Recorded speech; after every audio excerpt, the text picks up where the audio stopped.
Hello प्यारे बच्चों, कैसे हो आप सभी। बच्चों, हम सब पढ़ने वाले हैं। आज का हमारा टॉपिक है नंबर सिस्टम, यानी कि संख्या पद्धति। संख्या पद्धति में आज थोड़ा बेसिक सीखते हैं, उसके बाद मल्टीपल क्वेश्चन हम लोग करेंगे डेली बेसिस पे। ये वाली क्लास बड़ी क्लास है, इस पे बहुत सारे वीडियो आपको मिलेंगे। तो चलो आइए हमारे साथ सीखते हैं। सबसे पहले स्थानीय मान, प्लेस वैल्यू। प्लेस वैल्यू क्या है? The value of digit depends on it position, यानी कि किसी अंक का मान उसकी स्थिति पर निर्भर करता है कि वो किस प्लेस पर है। वो यूनिट प्लेस पर है या टेंथ प्लेस पर है या थाउजेंड प्लेस पर है। सबके बारे में चीज को देखेंगे। कैसे? अगर आपसे यहाँ कह दिया 3 4 5 6 7 8 में 4 का स्थानीय मान क्या है, प्लेस वैल्यू क्या है, किसके बारे में कह रहा है? 4 के बारे में कह रहा है कि 4 की प्लेस वैल्यू क्या होगी। यानी कि हमारे पास कितने अंक के बाद है? यहाँ 1 2 3 4, 4 के बाद है, तो 4 के बाद है, इसका मतलब है कि 4 यहाँ पर हो गया। उसके बाद 1 2 3 4 है, तो 4 जीरो आप लगा दो, तो ये चीज़ क्या हो गया? 40,000। यानी कि 3 4 5 6 7 8 में 4 का स्थानीय मान 40,000 हो गया। ये बात इतनी समझ में आ गई प्यारे बच्चों। तब उसके बाद आगे बढ़ते हैं। आप ये बताओ कि इसमें 5 का स्थानीय मान क्या होगा? तो 5 का स्थानीय मान 50, यानी कि कितना हो जाएगा? 5,000 हो जाएगा। 5,000 होगा। 7 का स्थानीय मान 70 और 8 का स्थानीय मान 8। इसी तरह से हम लोग स्थानीय मान निकालेंगे। चलो आइए सीखते हैं क्या है प्लेस वैल्यू। ये देखो 378। अब आपसे कह दिया गया कि 378 में 3 का स्थानीय मान बताना है। किसका बनाना है? 3 का। तो 3 का स्थानीय मान जब हमने यहाँ पर देखा तो हमें मिला कि ये 300 हो गया, 2 शून्य बढ़ा दिए। अब उसके बाद 7 का स्थानीय मान जब देखे तो ये हमारे पास आ गया 7 और एक जीरो बढ़ जाएगा 70। उसके बाद जब 8 का देखा गया तो 8 का देखने के बाद पता चला कि हमारे पास 8 का स्थानीय मान 8 हो गया। इसी तरह छोटी कक्षाओं में हम लोग इसकी प्लेस वैल्यू को सीखे हैं, किस तरह चीज को किया जाता है। तो 300 फिर 70 फिर 8 मिला करके हो जाएगा ना हमारा 378। इसी तरीके से हमारा प्लेस वैल्यू बना। तो हमारे पास 3 का 300, 7 का 70, 8 का 8। यही रहा हमारा स्थानीय मान। 5 7 3 4 9 1 में 7 का स्थानीय मान क्या होगा? तो 7 देखिए यहाँ पर है, 2 2 4 शून्य लगा देंगे तो 70,000 हमारा 7 का स्थानीय मान आ जाएगा। आएगा कि नहीं प्यारे बच्चों?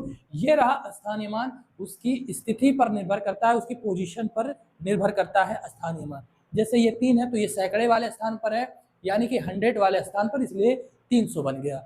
ये वाला 10th वाले प्लेस पर यानी दहाई वाले पे है, इसलिए ये 70 हो गया। ये यूनिट प्लेस है, इकाई का अंक है, इसलिए ये 8 हो गया। 8 का स्थानीय मान 8 हो गया। आइए सीखते हैं उसके बाद स्थानीय मान के बाद जातीय मान को देखते हैं। जातीय मान किसी अंक का अपना वास्तविक मान, वो चाहे कहीं भी हो, चाहे यूनिट प्लेस पर हो, चाहे 10th प्लेस पर हो, या दहाई का अंक हो, या सैकड़ा हो, या हजारवा हो, या 10,000 वाले पोजीशन पर हो, तो उसकी वैल्यू वही अंक कहलाएगी। जैसे कि 8 का कहा गया तो 8 हो जाएगा फेस वैल्यू, 8 का फेस वैल्यू 8 होगा। इसमें आप देखिए 7831 में 3 का जातीय मान फेस वैल्यू 3, 7 का 7, 4 का 4, इसी तरह से इसको फेस वैल्यू कहा गया। अच्छा एक बात बताओ, अब अगर आपसे कह दिया जाए कि 3 4 5, अब 5 का स्थानीय मान 5 हो जाएगा और 5 का जातीय मान फेस वैल्यू क्या हो जाएगा? 5 हो जाएगा। तो हम इसको कह सकते हैं कि इकाई के अंक, स्थानीय मान और जातीय मान दोनों आपस में बराबर होते हैं। होते हैं कि नहीं होते? क्योंकि ये यूनिट डिजिट है, यूनिट डिजिट में जातीय मान और स्थानीय मान दोनों क्या आते हैं? बराबर आते हैं। कैसे? 5 का स्थानीय मान 5 और 5 का जातीय मान 5, यानी कि प्लेस वैल्यू 5 होगी और फेस वैल्यू भी 5 ही होगी। इसी तरह से जातीय मान और स्थानीय मान में इक्वल आता है यूनिट डिजिट पर, इकाई के अंक पर। चलो आगे बढ़ते हैं और भी देखते हैं क्या है। अब ये देखो आ गया हमारे पास पूर्ववर्ती संख्या। पूर्ववर्ती संख्या क्या है? दी हुई संख्या में से आपको क्या करना है? एक घटा देना है। क्या करना है? एक घटाने पर जो संख्या प्राप्त होगी वही हमारा पूर्ववर्ती संख्या कहलाएगी। कौन सी संख्या?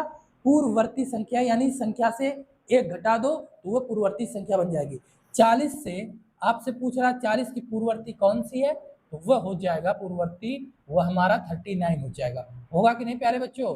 तो ये हमारा पूर्ववर्ती हो गया। अब 38 का कह दें तो 38 का क्या हो जाएगा? 37 हो जाएगा। एक घटाने के बाद जो संख्या मिली वही हमारा उस संख्या का पूर्ववर्ती कहलाएगा। अब उत्तरवर्ती, उत्तरवर्ती में एक जोड़ने पर जो संख्या प्राप्त होती है वह उत्तरवर्ती संख्या कहलाती है। जैसे 14 है तो एक और जोड़ दोगे तो ये 15 हो जाएगा। 14 का पूर्ववर्ती 15, 16 का पूर्ववर्ती 17, 40 का 41, 50 का 51। इसी तरीके से देखो 12 का उत्तरवर्ती हमारे पास 13 आया। इसी तरीके से पूर्ववर्ती और उत्तरवर्ती के बारे में हम लोग सीख चुके। अब आगे पढ़ते हैं टाइप्स ऑफ, क्या है, संख्याओं के प्रकार है। टाइप्स ऑफ नंबर यानी संख्याओं के प्रकार। प्राकृतिक संख्याएं कौन सी है, नेचुरल नंबर कौन सी है, उसको सीखते हैं। क्या है, जो वस्तुओं को गिनने के लिए प्रयोग की जाती है प्राकृतिक संख्या कहलाती है। जो सबसे पहले जो नंबर्स बने उसमें जीरो इंक्लूड नहीं किया गया, तो वो 1 2 3 4 5 से लेकर के आगे बढ़ती चली गई, तो वही संख्याएं हमारी क्या कहलाई, वही नेचुरल नंबर कहलाई। कौन सी नंबर कहलाई प्यारे बच्चों, नेचुरल नंबर। कौन सी नंबर, नेचुरल नंबर, यानी जिसमें आपका शून्य नहीं इंक्लूड है, शून्य नहीं जोड़ा गया है, एक से स्टार्ट हो गया। पहली संख्या प्राकृतिक संख्या एक कहलाई, क्योंकि एक से ही चीजें स्टार्ट होना शुरू हो गई। तो हमारे पास जो प्राकृतिक संख्या, वो पहली प्राकृतिक संख्या 1 हुई। कौन सा हुआ, 1 हुआ। ठीक है प्यारे बच्चों, तो हमारे पास 1 से जो स्टार्ट हुआ वो प्राकृतिक संख्या कहलाया। तो ये आपसे कह रहा है जो वस्तुओं को गिनने के प्रयोग में किया जाता है वो प्राकृतिक संख्या कहलाती है। हमारे क्लास में बैठे हुए बच्चों की संख्या 1 से लेकर के 20 तक है, सबकी उम्र की एज अलग अलग है, तो वो सब गिनने में काउंट में आया, इसलिए वो नेचुरल नंबर कहलाया। लेकिन जीरो संख्या इसको काउंट करने में नहीं लिया गया। तो प्यारे बच्चों, the numbers use for counting object are called natural number. अब 1 2 3 4 5 6 7 8 9 आप बढ़ते चले जाओ, 10 11 12, इसी तरह हमारा नेचुरल नंबर आगे बढ़ता हुआ चला जाएगा, है ना प्यारे बच्चों। अब आके सीखते हैं पूर्ण संख्या क्या है। इस पूर्ण संख्या में जीरो इंक्लूड हो जाता है, जीरो को जोड़ लिया जाता है। जीरो और प्लस में सभी नेचुरल नंबर्स क्या कहलाएंगे, पूर्ण संख्या कहलाएंगे। इसीलिए कहा गया 0 1 2 3 4 5 6 7 8 9 10, ऐसे आपका संख्या बढ़ती चली जाएगी। तो वही आपसे कह रहा है, जीरो सहित सभी प्राकृतिक पूर्ण संख्या कहलाती है। All natural numbers including zero are called whole numbers, ये हमारा होल नंबर कहलाता है। इंग्लिश में इसे पूर्ण संख्या को होल नंबर कहते हैं। ठीक है प्यारे बच्चों, चलो अब आगे देखते हैं क्या है। अब हमारे पास आता है प्राइम नंबर यानी कि अभाज्य संख्या। वो संख्या जो स्वयं और एक के अतिरिक्त किसी अन्य संख्या से डिविजिबल ना हो, वह हमारी अभाज्य संख्या कहलाती है। जैसे आपसे कह दिया जाए कि 5 क्या है, तो 5 1 से डिविजिबल होगा और 5 से डिविजिबल होगा और किसी नंबर से डिविजिबल नहीं होगा। इसीलिए यहाँ पर कहता है वे प्राकृतिक संख्या, क्योंकि 1 से शुरू होगा इसलिए वो सभी प्राकृतिक संख्या कहलाएंगी। तो 1 और स्वयं को देमसेल्फ यानी कि अपने आप को छोड़ करके और किसी भी नंबर से अगर डिविजिबल नहीं होता है तो वो हमारी प्राइम नंबर कहलाती है, वो हमारा अभाज्य नंबर कहलाता है। तो ये वाला natural numbers that are not divisible by any number other than 1 and themselves are called prime number, यानी कि स्वयं को, अपने आप को और एक को छोड़ करके अगर किसी नंबर से डिविजिबल नहीं होता है, भाग नहीं जाता है, भाज्य नहीं होता है, तो वो वाला हमारा प्राइम नंबर कहलाता है, जिसे हम अभाज्य संख्या कहते हैं। ठीक है प्यारे बच्चों, जैसे कि 2 3 5 7 11 13 17 19 23, उसके बाद 29, इसी तरह हमारा बढ़ते हुए चले जाएगा, अभाज्य की संख्याएं बढ़ती चली जाएगी।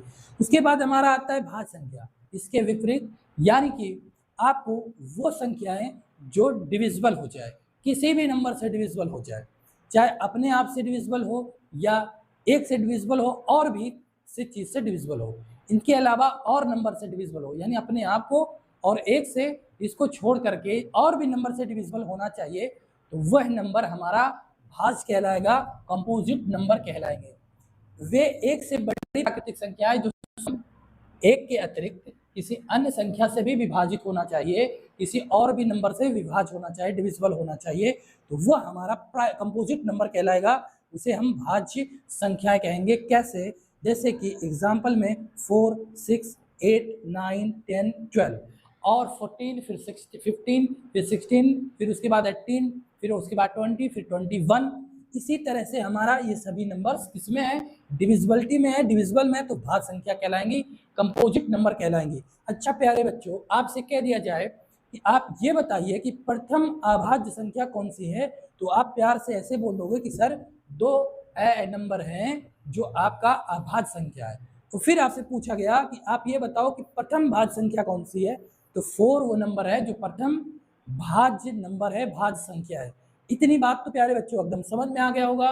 फिर आगे बढ़ते हैं और सीखते हैं। देखो क्या आता है, ये देखो हमारे पास सम संख्या आ गया जिसे इवन नंबर कहते हैं, जो कंप्लीटली 2 से पूर्णतः विभाजित हो जाए, डिविजिबल हो जाए 2 से डिविजिबल होता है, तो वो नंबर हमारा सम कहलाता है, जिसका लास्ट में यूनिट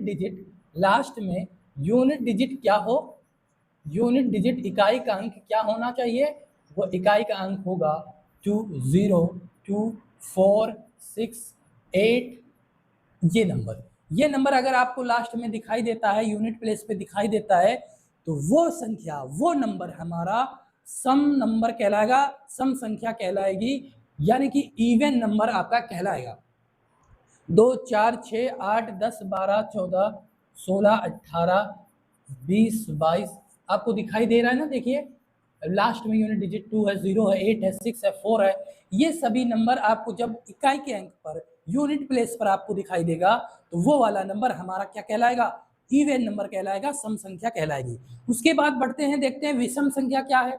जो 2 से पूर्णतः विभाजित नहीं होती है, वो completely not divisible by 2 are called odd number, यानी कि विषम संख्या कहलाती है। जो नंबर है 1, 3, 5, 7, 9, 11, 13। तो आपका यहाँ से एक प्रॉपर्टी निकलती है कि आप सर ये बताइए कि पहली सम संख्या कौन सी है, तो पहली सम संख्या है 2 और प्रथम विषम संख्या है 1। ठीक है प्यारे बच्चों, तो यहाँ पर हम लिख देते हैं प्रथम सम संख्या हमारा 2 हो गया, नंबर हो गया 2, और विषम संख्या प्रथम का वो हो गया 1। प्रथम विषम संख्या, प्रथम ऑड नंबर वो हो गया 1। ठीक है प्यारे बच्चों, ये भी आपको पेपर में अभी कैसे, कौन ट्रू है कौन सा फॉल्स है, 4 ऑप्शन में करके आपसे ट्रू पूछ लेता है।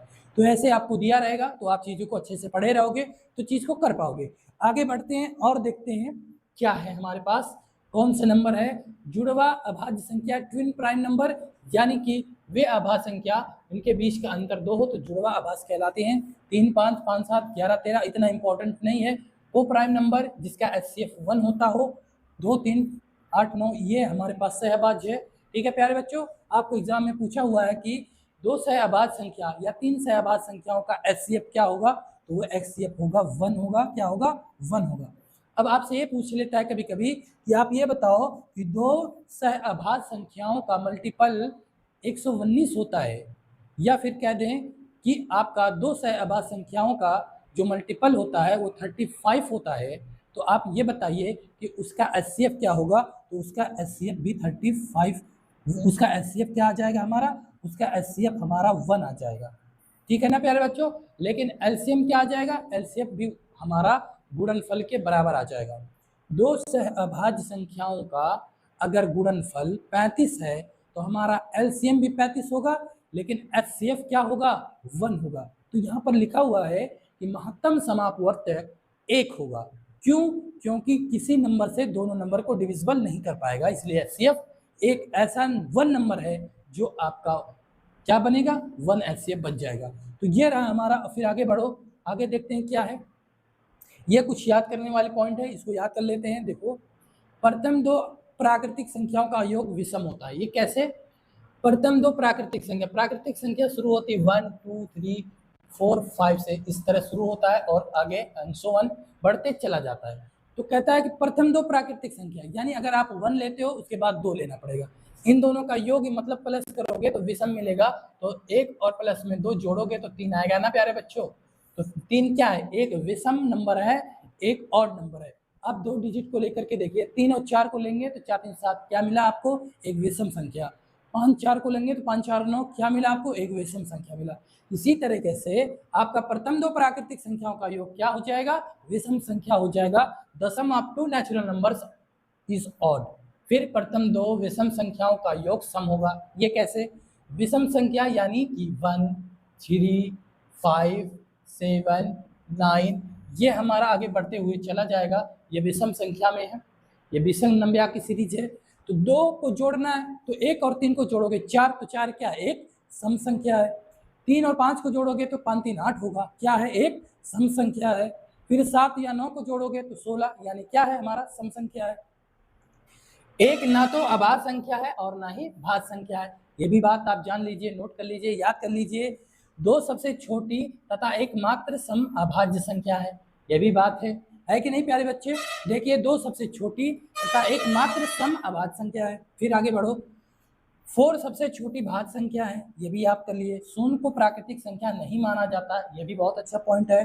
किसी भी संख्या के घात शून्य होने पर मान 1 होता है, जैसे 4 के पावर शून्य इक्वल टू 1, 3 के पावर शून्य इक्वल टू 1, 10 के पावर शून्य इक्वल टू 1। ये हमें बता रहा है कि किसी भी नंबर के पावर अगर शून्य है तो उसका मान 1 हो जाएगा। तो प्यारे बच्चों, आज क्लास यहीं तक ख़त्म करते हैं। अगर हमारे वीडियो को पसंद आ रहा है आप सभी को, तो हमारे वीडियो को लाइक और सब्सक्राइब ज़रूर करें और उसके बाद शेयर ज़रूर करें, जिससे ज़रूरतमंद बच्चे को यहाँ पर स्टार कुंज एकेडमी पर नवोदय की तैयारी के लिए जो स्पेशल बैच है उनको मालूम हो जाए और चीज़ को अच्छी तरीके से पढ़ के अपना एक सीट सिलेक्शन कर लें।